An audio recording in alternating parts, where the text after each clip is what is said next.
સીતારામ બધાયને 6:30 વાગી ગયા. આજે થઈ ગયું મોડું. કાયમનું કાયમ, પણ વિડીયો તો બનાવી જ લઉં.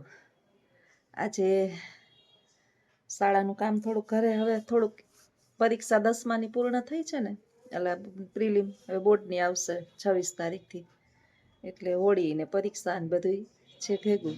ધીમે ધીમે પરીક્ષા ચાલુ, 10 ની 12ની, પછી 9ની ને 11ની, અને એપ્રિલમાં એન્ડમાં પૂરી બધી પરીક્ષા. મેમાં વેકેશન પડે. આજે આપણે સરસ મજાની વાત કરીએ નરસૈયાની હુંડી. ઘણા એમ કહેતા હોય છે કે દેવી દેવતાઓ, કોઈના આત્માને આપણે કોઈ દિવસ દુભાવાય નહીં, પણ દેવી દેવતાઓ જે છે એ આપણે આ માતાજી નડતા હોય, આ માતાજી નડતા હોય, આ માતાજી નડતા હોય. તો ક્યારેક ક્યારેક આપણે નવરા બેઠા હોય ને, વિચાર આવે કે આ જગતની અંદર જે છે આપણે ખુદ એક માતા છીએ. ક્યારેક વિચાર કરવાનો કે આપણા સંતાનોની આપણે માતા.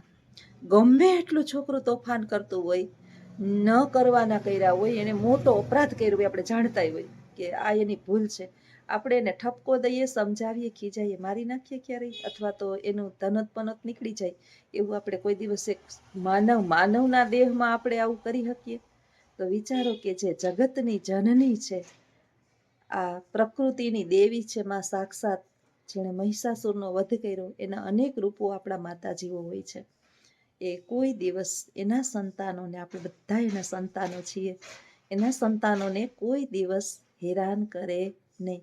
એટલે ક્યારેય પણ આપણા ધંધાની અંદર ખોટ જાય, પછી આપણું કંઈ નફો નુકસાન, જો જિંદગીની અંદર ચડ અને ઉતર, આ તો એક પડાવ છે, ચાલે જ રાખે. જીવનમાં જે છે 6 દિવસ સારા ગયા હોય તો 7મો દિવસ ક્યારેક આપણો ખરાબ ગયો હોય. તો એનો અર્થ એવો નથી કે દેવી દેવતાઓ આપણને સજાઓ આપે છે. આપણે દરેકે દરેક સજાઓ જે પણ કંઈ આપણને મળતી હોય છે ને, એ આપણા કામને કારણે મળતી હોય છે, જેને આપણે કર્મ એવું નામ આપ્યું છે. બિચારો ખેડૂત જે છે એ ઘઉં વાવી આવે, બાજરો વાવી આવે, મગફળી વાવી આવે, કાંઈ પણ વાવી આવે, બધું હાથમાં આવવાની તૈયારી હોય અને વરસાદ થાય. આ કાંઈ સજા નથી, પ્રકૃતિ નિર્મિત છે આ બધું, એમાં કોઈનું કાંઈ ન ચાલે, અને એના નસીબની અંદર એ હોય જ નહીં. તો એના માટેનું હું તમને સરસ મજાનું ઉદાહરણ આપું. ભગવાન શ્રી કૃષ્ણ અને અર્જુન બે ચાલ્યા જતા હતા ને, તો એક ગરીબ દરિદ્ર, એકદમ લાચાર અશક્ત જે છે એ ભીખ માગતો હતો, અને એકદમ ગરીબ. એટલે ભગવાન એમને માલતા થઈ ગયા. અર્જુનને દયા આવી, એટલે ભગવાન તમને કેમ આની ઉપર દયા નથી આવતી? તમારે ક્યાં કોઈ કમી છે? તમે આપો તો. તમે હમણાં પેલાને તો ઘણું બધું આપી દીધું.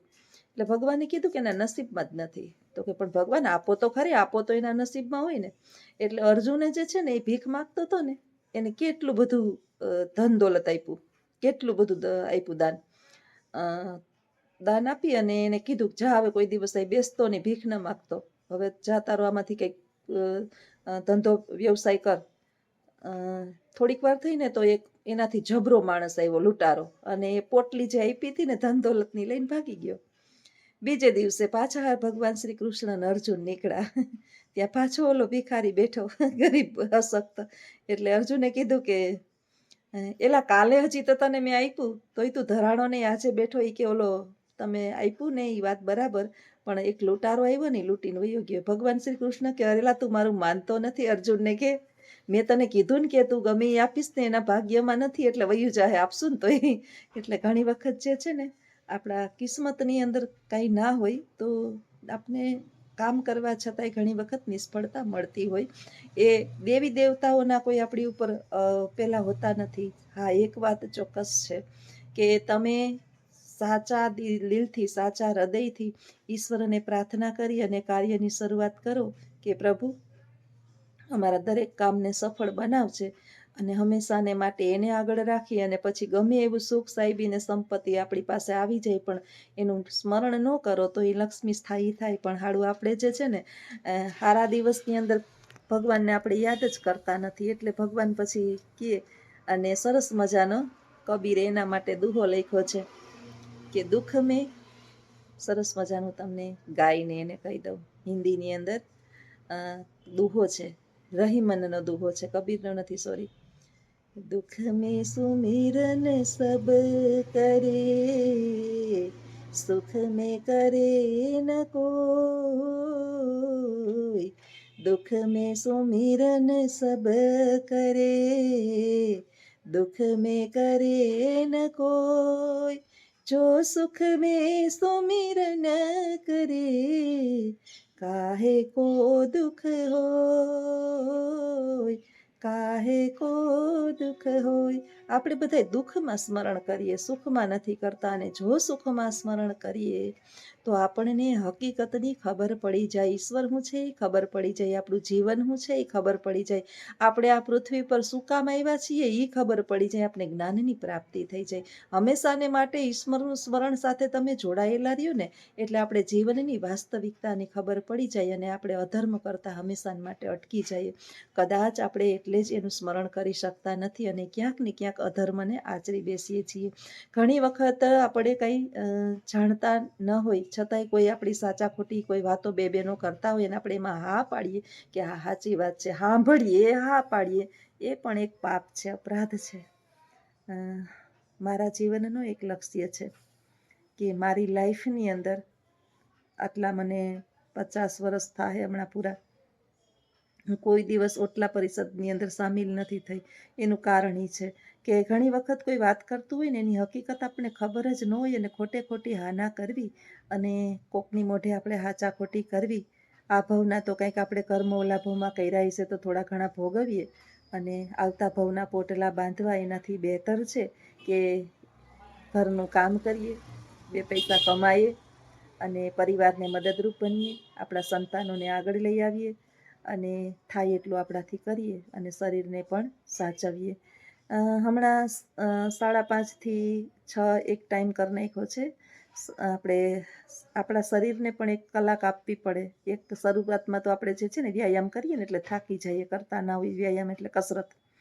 પછી ધીમે ધીમે સમય વધારીશ, પણ અત્યારે તો માંડ 10 મિનિટ થાય છે. 10-15 મિનિટ કરીએ ને તો શ્વાસોશ્વાસ થઈ જાય, શરીર વધે ને એ સારું નહીં. એ બીમારી બધી આપણને શરીર વધવાથી થાય છે એટલે એની આપણે બેલેન્સ જાળવવું પડે એટલે 15-20 મિનિટ એમાં વહી જાય. આપણી પાસે કામ ગોતીએ ને તો ઓછું નથી, ઘણું બધું છે, પણ આપણને એક બેસવાની ટેવ પડી ગઈ છે કે જ્યાં સુધી 5 બાયુની વાતો ના સાંભળી લઈએ ત્યાં સુધી આપણને ચેન પડે નહીં. એટલે જીવનની અંદર આવું બધું છે. અને કોઈ દેવી કે દેવતાઓ એના બાળકોને કોઈ દિવસ, આપણે બધા એના બાળકો છીએ એટલે કોઈ પણ વિડીયો મારો જોતા હોય અને એના મગજની અંદર એવો ડર હોય, કોઈ એને કીધું હોય કે તમને આ દેવી દેવતાઓ નડે છે, તમને આ ભગવાન નડે છે, તમને આ નડે છે, આ નડે છે, કાંઈ એટલે કાંઈ નડતું નથી. સાચા મનથી આપણે જે પણ, તમે જુઓ કે જમીન ખોદો ને તો પાણી નીકળે. સરસ મજાની સંસ્કૃતની અંદર સૂક્તિ છે. લાકડાઓને સરસ મજાના ગોઠવી અને એનું મંથન કરો એટલે અગ્નિ ઉત્પન્ન થાય. જમીન ખોદો તો પાણી નીકળે. ઉત્સાહી લોકો માટે કાંઈ પણ અશક્ય નથી, કારણ કે સાચી દિશામાં કરેલા બધા પ્રયત્નો સફળ થાય છે. ક્યાંક ને ક્યાંક આપણી નિષ્ફળતાનું કારણ જે છે ને આપણી દિશા આવડી હોય, આપણને સાચું માર્ગદર્શન મળેલું હોતું નથી. એટલે કાંઈ પણ વિચાર કામ કરીએ તો પહેલાં એને ગુપ્ત રાખીએ, એના વિશે જાણીએ, પૂરેપૂરી માહિતી મેળવીએ અને પછી કામની શરૂઆત કરીએ.